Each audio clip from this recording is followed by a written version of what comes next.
Este fin de semana la aragonesa Luz Gabás recibía el Premio Planeta y hoy se celebra el Día de las Escritoras. Por eso hoy ponemos la mirada en las que escribieron y escriben en lengua aragonesa y en el catalán de Aragón. El proyecto Voces en el Cierzo las reúne en una exposición que viajará por varias localidades aragonesas y en la que podemos escuchar, por ejemplo, sus voces gracias a una veintena de videopoemas. La caixeta de Queixigo ya era tanquerada y plena de forás. La voz de Carmen Castán está unida a la enseñanza de la lengua aragonesa, concretamente a la característica del Valle de Benasque.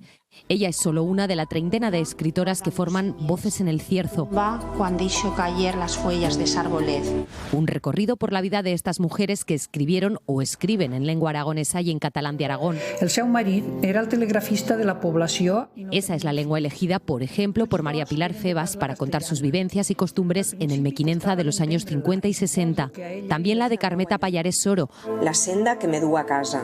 Ama de casa con un gran interés por su lengua materna. Nit de tronada. Ahora todas ellas comparten algo más. Olors y perfumada.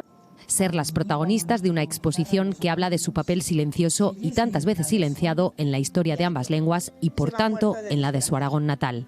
Cogió una pulmonía y ya le puso un ladrillo caliente, pero se pasó y se dio un fuego a ropas de cama. Se afogó con fumo, pobre Yayo.